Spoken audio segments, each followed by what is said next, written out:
Hello, my name is Matthew Glenn. I'm making a video today in support of the Harry Potter Alliance's annual Accio Books campaign. We're joining people just like you in a global campaign in support of education and literacy. If you're interested, there's information in the video description below. Every dollar you donate to the Accio Books campaign equals one book donated to a person who needs it. Today I'll be reading from Myths Every Child Should Know, edited by Hamilton Wright Mabie, and I'll be reading How Odin Lost His Eye. In the beginning of things, before there was any world, or sun, moon, and stars, there were the giants, for these were the oldest creatures that ever breathed. They lived in Jotunheim, the land of frost and darkness, and their hearts were evil.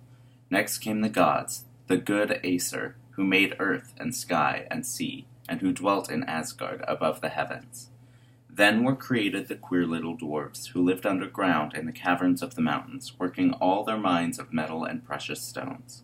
Last of all, the gods made men to dwell in Midgard, the good world that we know, between which and the glorious home of the Aesir stretched Bifrost, the bridge of rainbows. In those days, folk say, there was a mighty ash tree named Yggdrasil, so vast that its branches shaded the whole earth and stretched up into heaven where the Aesir dwelt, while its roots sank far down below the lowest depth.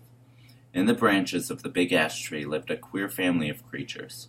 First, there was a great eagle, who was wiser than any bird that ever lived, except the two ravens, Thought and Memory, who sat upon Father Odin's shoulders and told him the secrets which they learned in their flight over the wide world. Near the great eagle perched a hawk, and 4 antlered deer browsed among the buds of Yggdrasil. At the foot of the tree coiled a huge serpent, who was always gnawing hungrily at its roots, with a whole colony of little snakes to keep him company, so many that they could never be counted. The eagle at the top of the tree and the serpent at its foot were enemies, always saying hard things of each other. Between the two skipped up and down a little squirrel, a talebearer and a gossip, who repeated each unkind remark, and, like the malicious neighbor that he was, kept their quarrel ever green and fresh. In one place at the roots of Yggdrasil was a fair fountain called the Well, where the 3 Norn maidens, who knew the past, present, and future, dwelt with their pets, the 2 white swans. This was magic water in the fountain, which the Norn sprinkled every day upon the giant tree to keep it green, water so sacred that everything which entered it became white as the film of an eggshell. Close behind the sacred well the Aesir had their council hall, to which they galloped every morning over the rainbow bridge. But Father Odin, the king of all the Aesir, knew of another fountain more wonderful still. The 2 ravens whom he sent forth to bring him news had told him. This also was below the roots of Yggdrasil, on the spot where the sky and ocean met. Here for centuries and centuries the Giant Mimer had sat keeping guard over his hidden well, in the bottom of which lay such a treasure of wisdom as was to be found nowhere else in the world. Every morning Mimer dipped his glittering horn Giol into the fountain and drew out a draught of the wondrous water, which he drank to make him wise. Every day he grew wiser and wiser, and as this was going on ever since the beginning of things, you can scarcely imagine how wise Mimer was.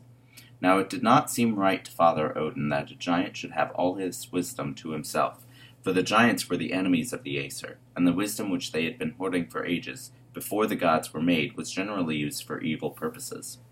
Moreover, Odin longed and longed to become the wisest being in the world, so he resolved to win a draught from Mimer's well, if in any way that could be done. One night, when the sun had set behind the mountains of Midgard, Odin put on his broad-brimmed hat and his striped cloak, and taking his famous staff in his hand, trudged down the long bridge to where he ended, by Mimer's secret grotto.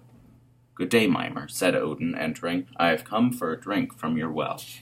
The giant was sitting with his knees down up to his chin, his long white beard falling over his folded arms, and his head nodding, for Mimer was very old, and he often fell asleep while watching over his precious spring.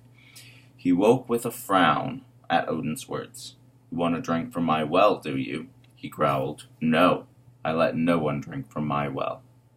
"Nevertheless, you must let me have a drink from your glittering horn," insisted Odin, "and I will pay you for it."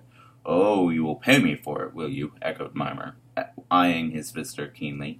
For now that he was wide awake, his wisdom taught him this was no ordinary stranger. "What will you pay me for a drink from my well, and why do you wish it so much?" "I can see with my eyes all that goes on in heaven and upon earth," said Odin, "but I cannot see into the depths of ocean. I lack the hidden wisdom of the deep, the wit that lies at the bottom of your fountain. My ravens tell me many secrets, but I would know all. And as for payment, ask what you will, and I will pledge anything in return for the drink of wisdom." Then Mimer's keen glance grew keener. "You are Odin of the race of gods," he cried. "We giants are centuries older than you, and our wisdom, which we have treasured during these ages, when we were the only creatures in all space, is a precious thing. If I grant you a drink from my well, you will become, as one of us, a wise and dangerous enemy.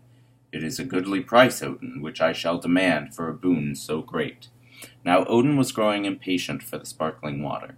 "Ask your price," he frowned. "I have promised what I will pay." "What say you, then, to leaving one of those far-seeing eyes of yours at the bottom of my well?" asked Mimer, hoping that he would refuse the bargain. "This is the only payment I will take." Odin hesitated. It was indeed a heavy price, and one that he could ill afford, for he was proud of his noble beauty. But he glanced at the magic fountain bubbling mysteriously in the shadow, and he knew that he must have the draught. "Bring me the glittering horn," he answered. "I pledge you my eye for a draught to the brim."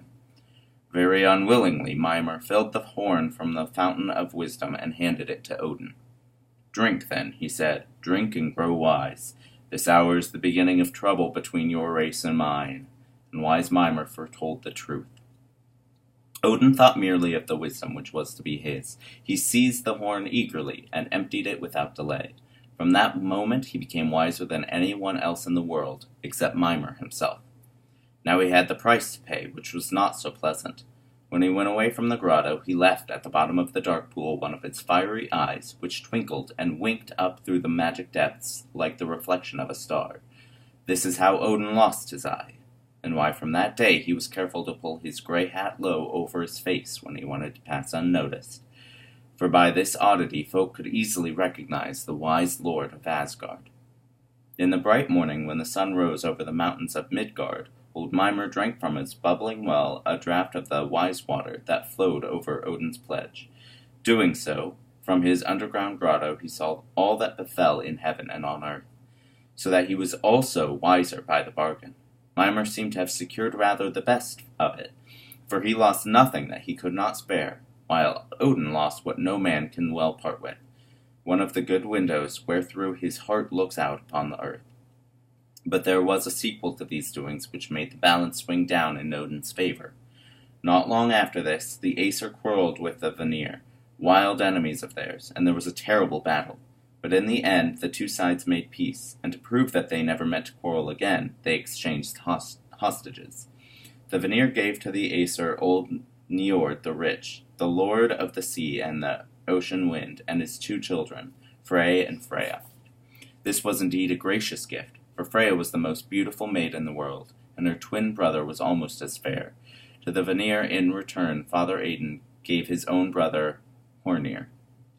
And with Hornir he sent Mimer the Wise, whom he took from his lowly well.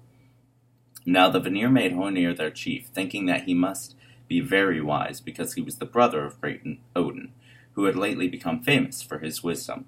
They did not know the secret of Mimer's well, how the hoary old giant was far more wise than anyone else who had not quaffed of the magic water. It is true that in the assemblies of the Vanir, Honir gave excellent counsel, but this was because Mimer whispered in Honir's ear all the wisdom that he uttered. Witless Honir was quite helpless without his aid, and did not know what to do or say. Whenever Mimer was absent, he would look nervous and frightened, and if folk questioned him, he always answered, "Yes, yes, now go and consult someone else." Of course, the Vanir soon grew very angry at such silly answers from their chief, and presently they began to suspect the truth. "Odin has deceived us," they said. "He sent us his foolish brother with a witch to tell him what to say. We will show him that we understand the trick." So they cut off old Mimer's head and sent it to Odin as a present. The tales do not say what Odin thought of the gift. Perhaps he was glad that there was now no one in the whole world who could be so wise as himself. Perhaps he was sorry for the danger into which he had thrust a poor old giant who had never done him any wrong, except to be a giant of the race which the Aesir hated. Perhaps he was a little ashamed of the trick which he had played on the Vanir. Odin's new wisdom showed him how to prepare Mimer's head with herbs and charms, so that it stood up by itself quite naturally and seemed not dead. Thenceforth Odin kept it near him, and learned from it many useful secrets which it had not forgotten. So in the end, Odin fared better than the unhappy Mimer, whose worst fault was that he knew more than most folk. That is a dangerous fault, as others have found, though it is not one for which many of us fear being punished. Thank you.